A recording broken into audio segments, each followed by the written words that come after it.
Hello everyone, आप सब कैसे हैं। मैं उम्मीद करता हूं कि बहुत अच्छे होंगे और अपनी पढ़ाई को बहुत अच्छे से कर रहे होंगे। मैं आकाश कुमार बढ़ाना आईसीटी वर्चुअल क्लासरूम में आपका बहुत बहुत स्वागत करता हूं मेरे प्यारे बच्चों। जैसा आपको बताया मेरे प्यारे बच्चों, बेसिकली हमारी आपका जो है मेरे प्यारे बच्चों 12th क्लास से हिस्ट्री का लेक्चर हमारा प्रारंभ कर रहे हैं और आज हम लोग इसी चैप्टर के अंतर्गत चैप्टर नंबर 8 को पढ़ने का प्रयास करेंगे। और चैप्टर नंबर 8 हमारे सामने है और इसमें देखेंगे किसान, जमींदार और राज्य, इन पर हम लोग पढ़ेंगे। कृषि समाज, मुगल साम्राज्य, कृषि समाज और मुगल साम्राज्य 16वीं शताब्दी से 17वीं शताब्दी के बीच का जो टाइम पीरियड है, बेसिकली हम लोग इसको पढ़ेंगे और इसको पढ़ने का जानने का प्रयास करेंगे कि क्या कुछ कैसे है। तो 16वीं शताब्दी के दौरान हिंदुस्तान में करीब करीब 85% लोग गांव में रहते थे। छोटे खेतियार भूमि थे और कृषि से जुड़े थे। दोनों ही फसल के हिस्से के दावेदार थे। दोनों के बीच सहयोग, प्रतियोगिता और संघर्ष के रिश्ते बने थे। इनकी तमाम रिश्तों के ताने बाने गांव से समाज बनता था। इसी समय बाहरी ताकतों को ग्रामीण दुनिया के दाखिल करने में सबसे महत्वपूर्ण मुगल राज्य था। अपनी आमदनी का बहुत बड़ा हिस्सा वे कृषि उत्पादन में उगाते थे। राज्य नुआईगी पर निर्धारित थे। राजस्व वसूली करने वाले, हिसाब रखने वाले, ग्रामीण समाज और इन सब की वो कोशिश करते थे। वे कलसी करने के चाहते थे। खेत की जुताई और राज्य को उपज के हिस्से में कर समय में मिल जाती थी, क्योंकि कई फसलें बिक्री के लिए उपजाई जाती थी।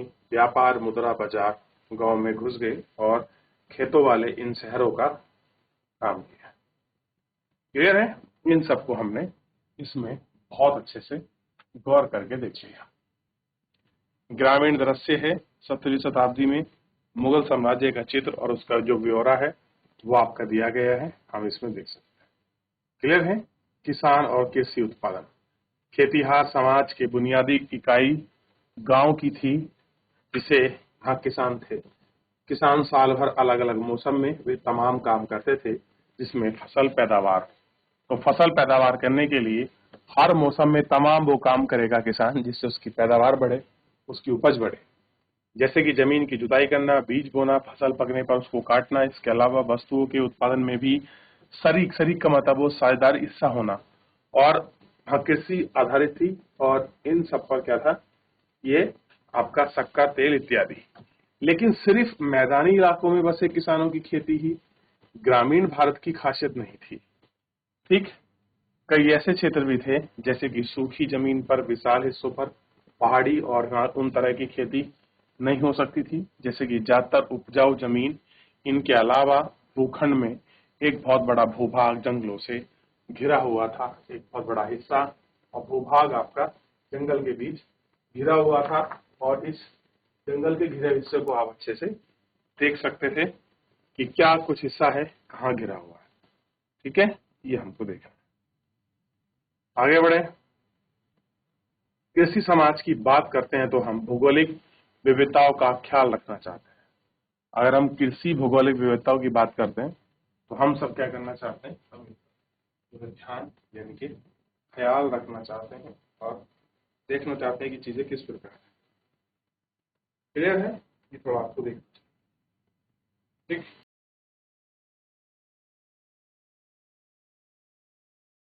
चलिए अब देखिए, स्रोतों की तलाश। चूंकि किसान अपने बारे में खुद नहीं लिख सकते, लेकिन इसलिए ग्रामीण समाज की मकर्यों की जानकारी हम इन लोगों से मिलती है। खेतों में काम करने वाले नतीजन 16वीं 17वीं शताब्दी में कृषि इतिहास को समझने के लिए हमने मुख्य स्रोत, ऐतिहासिक ग्रंथ और दस्तावेज जैसे मुगल दरबार की निगरानी में लिखे और उनको देखा कि ये चीजें कैसी हैं। सबसे महत्वपूर्ण ऐतिहासिक ग्रंथों में से एक था आईने ए अकबरी, जिसमें अकबर के दरबारी इतिहासकार अबुल फजल ने लिखा है। तो क्वेश्चन बन जाए, आईने अकबरी किसने लिखी है? तो पता होना चाहिए, आईने अकबरी लिखी है अबुल फजल। खेतों की नियति जुताई और उनके तस्लीम और राज्य की नुमाइंदगी के द्वारा करों की उगाई और राज्य के ग्रामीण पासपोर्ट यानी कि जमींदार के बीच रिश्तों का नियमन और इंतजाम राज्य में किए गए उनके लेखा जोखा और उनकी ग्रंथ सावधानी से इन सबको पेश किया गया है। और उनके बारे में अच्छे से लिखा गया है। आइन का मुख्य उद्देश्य अकबर के साम्राज्य को ऐसे खाका पेश करना है जहां मजबूत सत्ताधारी वर्ग सामाजिक मेल झोल बनाकर रखता हो। ऐसा है तो मजबूत सत्ताधारी वर्ग है जो आपका मेल झोल बनाकर रखता हो। आइन के लेखक के मुताबिक मुगल साम्राज्य के खिलाफ कोई बगावत या किसी भी किस्म का स्वायत्त हिस्सेदारी असफल होने का पहले ही तय था। दूसरे शब्दों में किसान के बारे में जो कुछ भी आइन से पता चलता है वह सत्ता के ऊंचे गलियारों को नजरिया है। खुशकिस्मत से आइन की जानकारी के साथ साथ हम आपके स्रोतों का इस्तेमाल भी करते हैं, जो मुगलों की साथ साथ हम उन स्रोतों का इस्तेमाल भी कर लेते हैं जो मुगल की राजधानी से दूर इलाकों में लिखे हैं।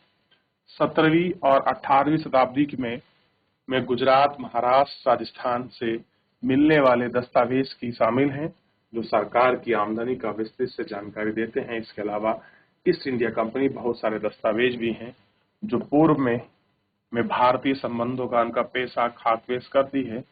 किसान और जमींदार और राज्य के बीच झगड़ों का दर्ज है और हाथ में स्रोत समझने के लिए हमारी मदद करते हैं। किसान राज्य की नजरिए से देखें तो हम राज्य में उनके साथ कैसा न्याय करते हैं, ये सारी चीजें इसमें देखना और जानना बेहद जरूरी है और इन सबको हम लोग देखते भी हैं।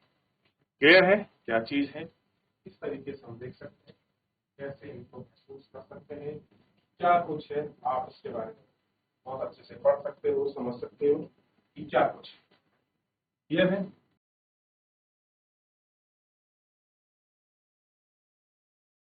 आगे बढ़ रहे हैं, चलिए आगे बढ़ के देख रहे हैं और इनको आप अच्छे से देख लीजिए करके। चलिए आगे बढ़ जाए। अब देखिए किसान और उनकी जमीन। मुगल काल में भारतीय फारसी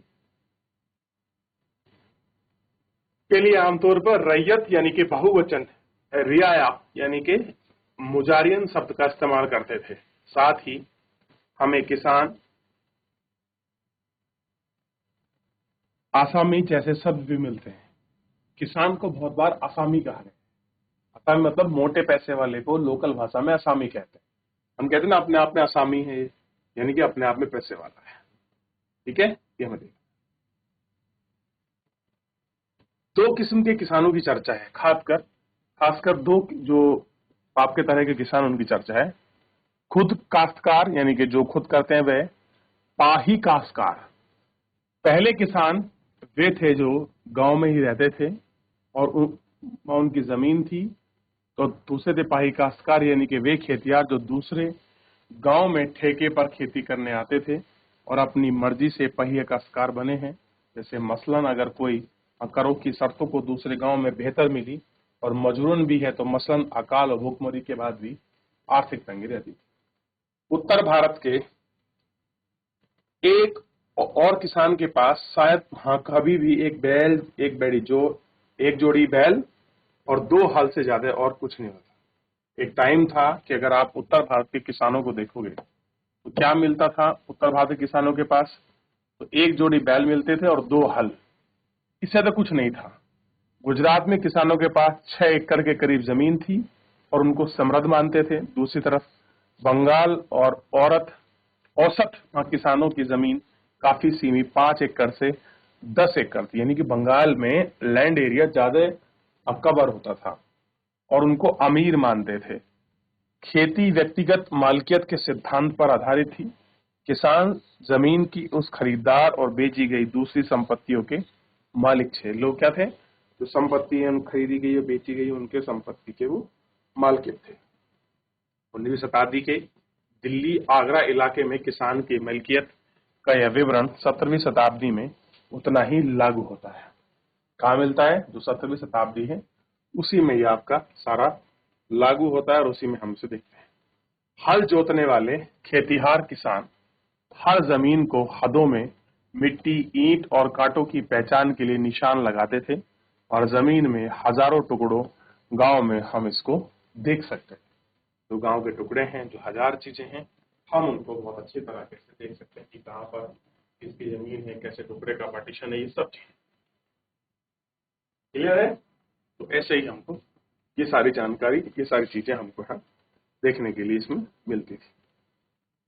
क्लियर है, इतना आपने देख लिया।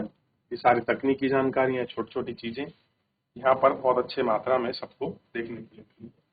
किस तरह से किसानों ने यहाँ काम किया है, कैसे इनको रखा गया है, कहाँ किसको कितनी मिल्कियत के हिसाब से बांटा गया है, ये भी इसमें समझाने का और दिखाने का प्रयास करते हैं। क्लियर है।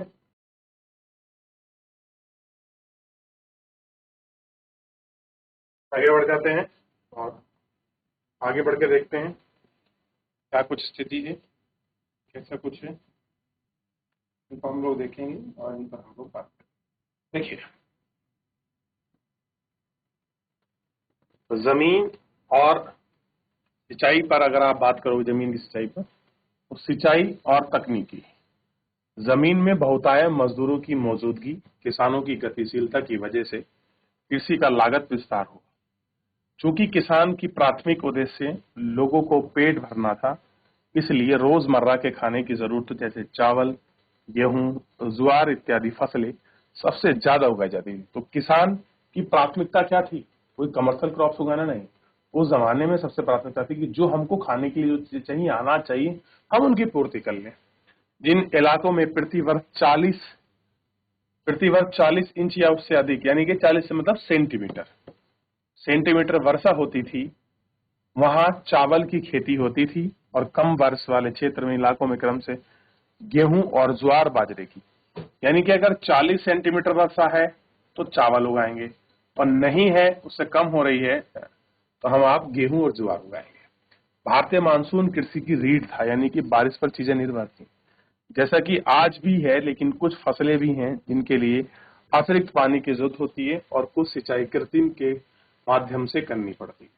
कैसे करनी पड़ती है? कृत्रिम तरीके से आज भी सिंचाई करनी पड़ती है। आप ट्वेल वगैरह लगाकर इन सबको आप देख सकते हैं होती है।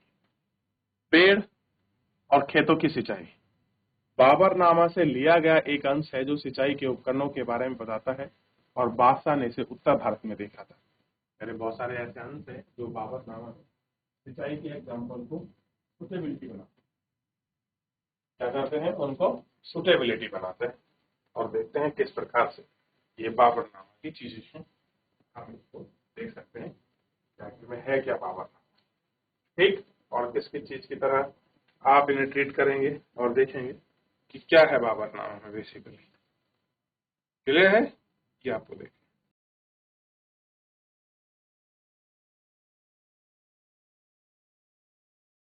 आगे बढ़े। हिंदुस्तान के मुल्क में ज्यादातर हिस्सा मैदानी जमीन पर बसा हुआ है।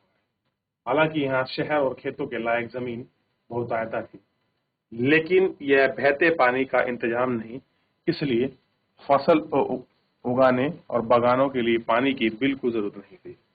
शरद ऋतु में फसल बारिश में पानी से पैदा होती थी, और जैसे ही हैरानी की बात यह है कि वसंत फसलों की फसलें ही तब पैदा होती हैं जब बारिश बिल्कुल नहीं होती है। कैसी है? जब बारिश आपकी बिल्कुल नहीं होती। छोटे पेड़ों के पटलियों की टहनियों पर रहते हैं और यहाँ तक पहुंचाया जाता है। ठीक, लाहौर, दीपपुरा दोनों ही आज के पाकिस्तान में हैं। दूसरी जगहों पर लोग रहट के जरिए आपका सिंचाई करते हैं। रस्सी के दो गोलाकार फंदे बने हैं जो कुएं की रहट की गहराई के मुताबिक लंबे हैं।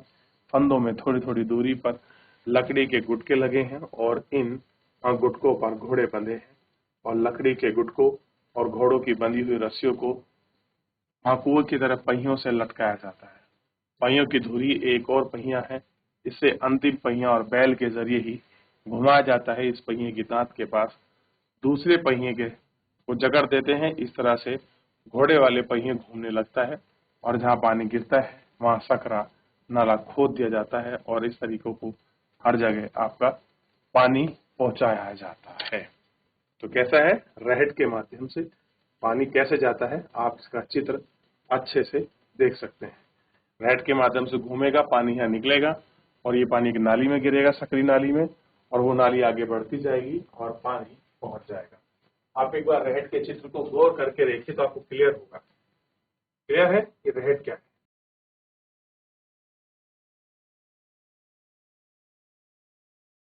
पढ़े, देख लिया। अब देखिए, आगरा, चंदावर और बयान आज भी उत्तर प्रदेश में है। ये ऐसे इलाके हैं जहां लोग बाग बाल्टियों से सिंचाई करते हैं। कुएं के किनारे लकड़ी के कन्ने गाड़े हैं और इनके बीच बेलन टिकाते हैं और एक बड़ी बाल्टी रस्सी से बांधते हैं। रस्सी को बेलन में लपेटा जाता है, इससे दूसरे छोर पर बैल बांधते हैं और एक शख्स इन बैलों को हाँकना पड़ता है और बाल्टी से पानी निकालते हैं। तो आज भी कहीं ना कहीं रहट का उपयोग जो परंपरागत तरीके हैं उनसे भी हो रहा है इस आधुनिक दौर। चलिए फिलहाल आज के इस लेक्चर में इतना ही। मिलेंगे और नई किसी तकनीक और चीजों को जानने के लिए। धन्यवाद।